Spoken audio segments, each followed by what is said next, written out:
뭐 사실 그런 말씀들을 많이 하세요. 지금 보유세 부담이 뭐 지금 집값이 막 올라가. 원했건 원치 않건 집값이 올라갔기 때문에 지금 내가 뭐 600 내고 있던 게 1200, 1500 이렇게 넘어갈 것 같다. 네. 그러면은 내 집에 한 달에 100만 원 이상씩을 월세를 주고 사는 개념이 되는 건데 이게 그럼 과연 맞냐? 이거 내가 너무 부담스럽다라고 하시는 분들이 많거든요. 그렇죠. 그럼 팔고 싶죠. 그렇죠. 근데 지금은 아마도 제가 볼 때는 양도세 저는 못 내려준다고 봐요. 저는 못 나. 왜? 그 이제 마지막에 딱 그 발표된 자료를 보면은 세금에 대한 이야기가 들어가게 됐습니다. 이게 뭐 어떻게 될지 뭐 국토부도 기재부도 지금 뭐 어떻게 확답을 주고 있는 상황은 아직은 아닌데 모르지. 할 것 같아요. 분위기는 하기 싫죠. 하기 싫은데 해야 되는 건가요? 하기 싫은데 해야 되는 분위기. 하고 싶다가 아니라 하기 싫은데 집값이 오르면 이제 그다음 대책은 세금밖에 더 있는. 그렇죠, 맞습니다. 우리가 규제가 세 가지가 있잖아요. 금융 규제, 대출 규제가 있고 지역 규제, 허가제 같은 게 있고 세 번째가 세금 규제인데 다 안 먹히면 글로 가야지 이제. 이번 정부도 이제 고민을 많이 하잖아요. 학습 효과라는 게 있잖아. 아, 문재인 정부가 뭐 때문에 실패했지? 그렇죠.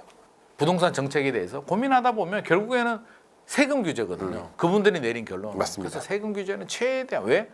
지금 또 토지거래가 지정되니까 막 지역구매에도 불구하고 지지 기반인 지역에서도 막 난리가 나는데 나니까. 여기다 이제 세금까지 더 세금까지. 때려. 와 이거는 진짜 폭발할걸요? 그러니까 일단은 멈춰야 되는데 세금은 더 어려운 게 핀셋이 더 힘들어요. 그렇죠.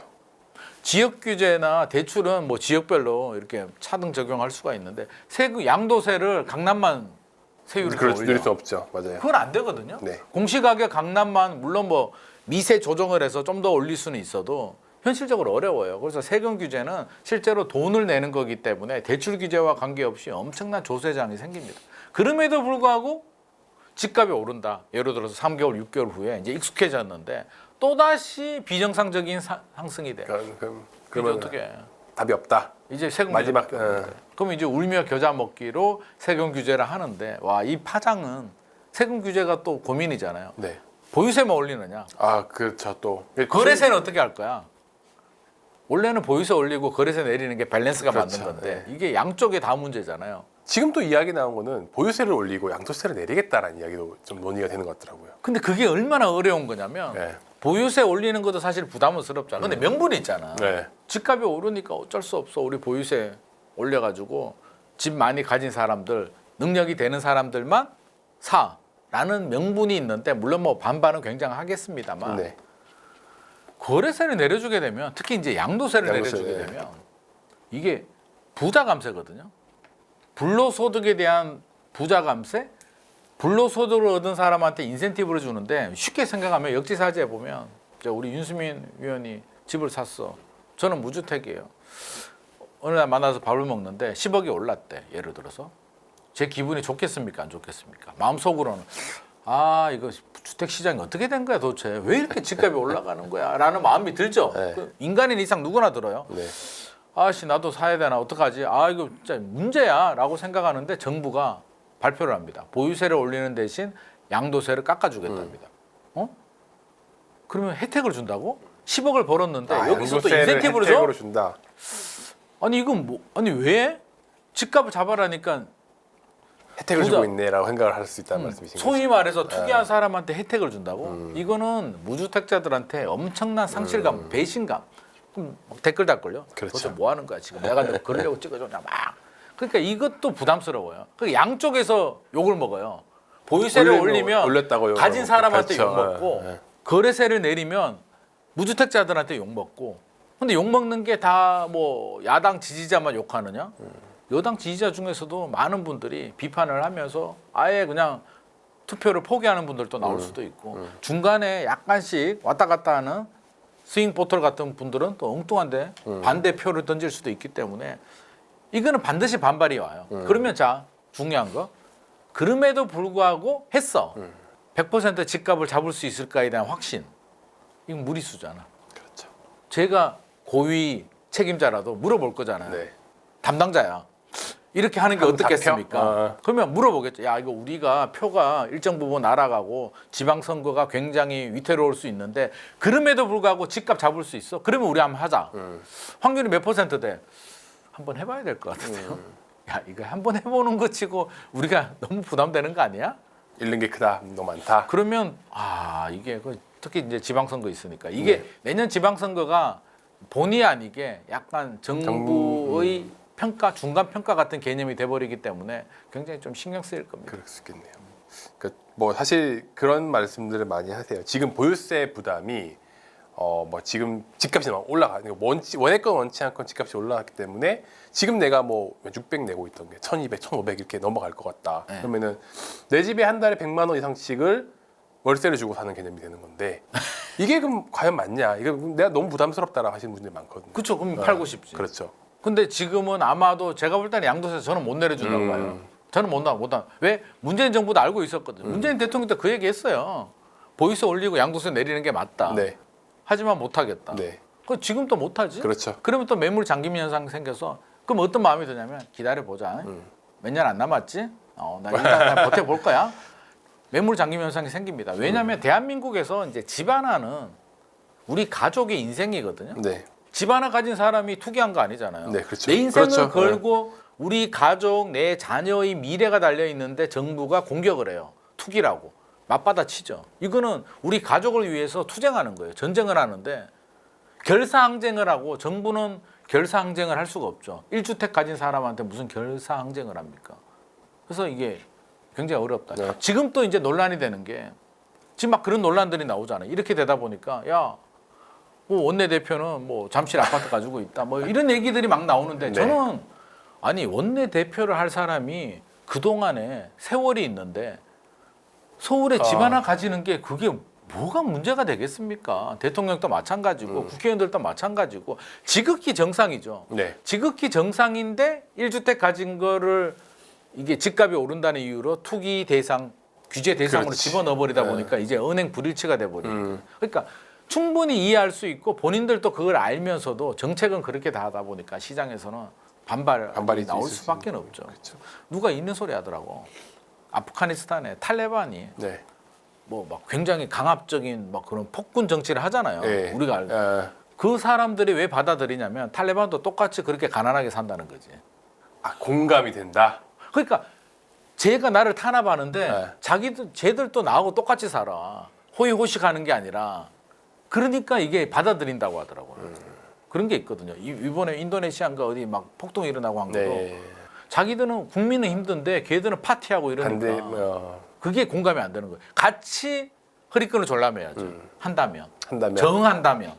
그러니까 그 공교롭게도 그런 사이트가 공직자들은 이 평가 이거 자기 재산 공개를 하니까 이게 다 나오잖아요. 근데 막 지도 같은데 이게 다 뿌려져 있어요. 누가 어디 가지고 있더라. 근데 원래는 이게 문제가 안 돼. 아니 그러니까 누구라도 살 수 있지 자본주의 사회에서 아무런 문제가 없었던 건데 이게 정책의 왜곡이 되면서 이렇게 민심도 이렇게 왜곡이 되니까 저는 가졌다는 걸 비판하는 게 아니라 이제 정책을 1주택 가진 사람을 이렇게 악마화 시키면 안 되겠다. 그러면 정책을 다시 원점에서 재검토를 해서 뭐가 문제인지를 파악을 하고 네. 하나하나씩 풀어나가야지. 집값이 오른다고 강제로 1주택을 수요 억제를 해버리게 되면 이런 부작용이 앞으로는 더 많이 생기겠다는 거죠. 네. 그러면은 이게 내년 전망을 한번 해보고 싶어요. 이거 어렵다.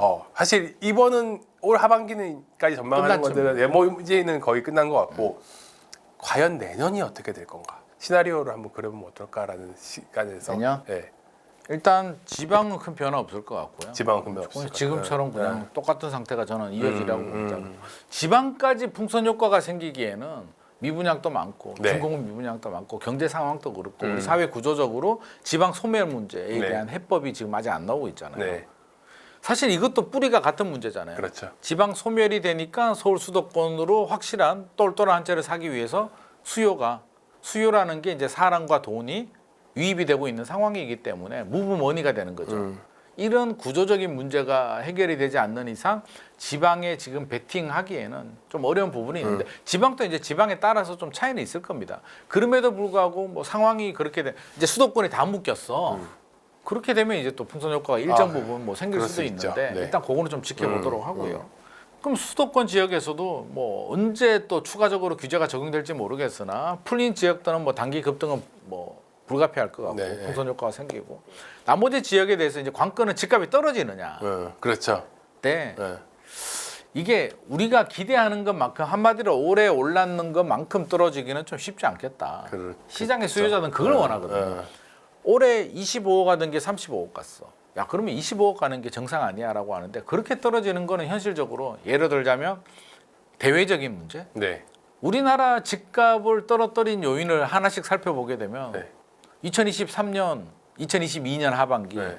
문재인 정부의 그 지긋지긋한 상승을 네. 꺾었던 게 미국의 기준금리잖아요. 네. 또 노무현 정부의 지긋지긋한 상승을 꺾었던 게 글로벌 금융위기. 결국에 대외적으로 어떤 뭐 충격파가 있을 거시경제 때 리스크들이 뭐 그런 거지. 아. 정책으로 이게 꺾기는 현실적으로 어렵기 때문에 왜 수요와 공급이 안 맞고 또 네. 최근에 말씀하시는 분들이 그런 얘기 많이 하잖아요. 왜 자꾸 집을 사냐? 네. 왜 버스를 타고 구리에 와가지고 그렇죠. 찜질방에서 자면서 왜 음. 그러냐? 너 진짜 미쳤구나. 잘 모르는 사람은 그렇게 얘기를 할 수도 있습니다만 이분들이 왜 이렇게까지 행동을 해야 될까를 생각해 보면 불안감이잖아요. 왜 불안해?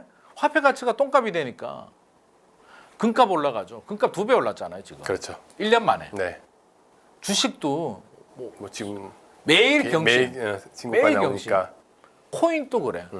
또 올라. 집값도 올라. 근데 내가 가지고 있는 열심히 모은 내 전 재산인 현금은 안 올라. 그렇죠. 상대적으로 벼락거지가 되는데 이거를 가만히 방치한다? 이걸 가만히 두는 사람은요. 내가 돈을 잘 벌어. 뭐 월 한 2, 3천씩 벌어가지고 인플레이션 해지 안 해도 돼. 나 어차피 이 돈 가지고 충분히 잘 먹고 잘 살 수 있고 앞으로도 잘 돼. 이런 분들 아니면 내 인생이 우리 애가 벼락거지가 된다니까. 나는 그냥 이렇게 살아도 되는데 이분들이 지금 이렇게 불안한 마음에 들어오고 있는데 이 불안감은 결국에는 유동성이잖아요. 네. 지금 현금 유동성이 많으니까 그런 것들을 뭐 쉽게 말하면 그냥 금리 올리면 잡혀요. 금리 한 1%포인트만 올려봐요. 집값 잡히지. 주식도 잡고 경제도 잡히지. 그게 문제잖아요. 그렇죠. 그러니까 정부는 주식은 부양하고 싶고 집값은 잡고 싶은 이 모순이 지금 내년에는 그럼 풀릴 수 있을까? 내년에 유동성 제거할 수 있을 것 같습니까? 쉽게? 대외적인 변수 아니면. 그렇죠. 쉽지 않죠. 쉽게 제거 못 맞습니다. 제거하는 순간 지금 엄청난 문제들이 생기거든요. 그럼 수요와 공급 해결이 될까요? 지방 소멸 문제 해결이 될까? 이런 구조적인 문제가 입주 물량이 내년에 늘어날 수도 없고 해결이 안 되다 보니까 저는 심리적으로 일부분 집주인들이 뭐 약간 내리는 그런 호가 조정 정도는 충분히 가능할 것 같다. 그래서 오히려 내 집만 하시는 분들은 막 호가 올릴 때보다 뭐 올해든 내년에 이렇게 호가 조정될 때 뭐 5천만 원이든 1억 호가에서 내려온 매물들 오히려 내 집 마련할 수는 있겠죠. 근데 기대하는 것처럼 올해 올라간 게 다 반납하기는 네. 대외적인 충격이 아니면 그렇죠. 힘들겠다. 저도 되게 이제 비슷한 그 결이긴 한데 내년에 집값이 올라갈 거냐 떨어질 거냐 해서 보면은 저도 떨어지기는 쉽지 않다. 일부 지역 차이는 있겠지만 떨어지기는 쉽지 않은 지금 분위기고 어차피 이렇게 공급이 없는데. 그렇죠. 뭐 그런데 그래도 지금은 너무 매도자 우위의 시장이었고. 그렇죠. 근데 부담스럽죠. 이게 어느 정도는 매수자 우위로 갈 수 있는 시장 상황이 조금 열릴 수 있는 가능성이 생겼으니까 맞아요. 실거주를 하시거나 뭐 그러니까 갭 투자를 하실 분들은 이제 아예 안 되고 그럼. 실거주를 하실 분들이라고 한다면은 시점을 조금은 늘리셔도 되지 않을까. 너무 뭐 지금 끌려가서 사는 것보다는 그럼요. 내가 조금 당겨가서 사는 시장이 올 수 있다. 몇 달 정도는 아. 충분히 협상 가능하고 그렇죠. 저는 오히려 우리 그런 게 있잖아요. 시장은 자정의 기능이 있거든요. 그렇죠. 네. 자, 상반기에 원베일리가 한강뷰가 나오는 게 72억 거래됐대요. 82억, 92억이 왜 안 나와요? 시장에서 알거든요.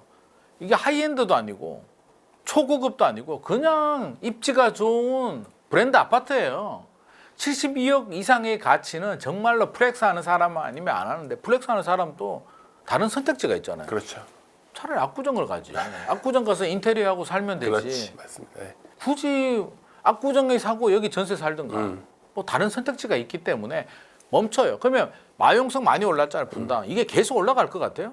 못 그렇죠, 올라가요. 맞아요. 한도가 있죠, 항상. 마포가 50억 갈 것 같아요. 그럼 서초구로 가지. 그렇지. 그러니까 이게 어느 정도 올라가면 멈춰요. 따라 올라가고 따라 올라가니까 저는 내 집 마련 하시는 분들은 이미 많이 올랐는 지역들 현금 많은 플렉스 하는 분들 빼고 네. 전문직들 빼고 네. 일반적인 분들이라면 차라리 덜 올랐는 지역에 내 집 마련하는 것도 저는 방법이겠다. 왜? 결국 시간을 두면 어차피 다 묶였기 때문에 그렇죠. 필요한 분들은 사거든요. 네. 시차를 두고 저는 어느 정도 키 맞추기 한다고 생각합니다. 그래서 불안한 마음에 우리가 연끌을 하지 맙시다. 패닉 바잉은 어떤 경우라도 바람직하지는 않습니다. 조금은 기다리는 것도 답이 될 수 있다. 네네. 그런 부분이고요. 네, 정말로 이제 마무리를 하겠습니다. 저희 15 대책에 대한 이야기들 나눠봤는데요. 많은 내 집 마련 꿈꾸시는 분들, 기다리고 계신 분들, 또 갈아타기를 고민하고 계신 분들이 오늘 이제 영상을 통해서 좀 도움이 됐으면 좋겠다라는 말씀드리면서 마무리하도록 하겠습니다. 네, 감사합니다.